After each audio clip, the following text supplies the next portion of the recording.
Cupid's arrow hit you? Let's learn 5 more romantic idioms this week. Number 1, rose-tinted glasses. It means to see someone you love as perfect by ignoring their bad qualities. Example, he's wearing rose-tinted glasses about her.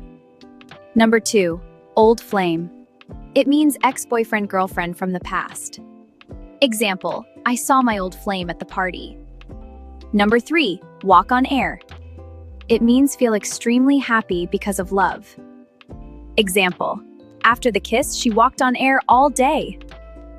Number 4, sweet on someone. It means have a quiet crush or romantic feelings. Example, I think he's sweet on his classmate Maria. Number 5, Cupid's arrow. It means fall suddenly in love, like being hit by love's arrow. Example, when they met, Cupid's arrow hit them both. Subscribe to Lexicon Lane to learn more.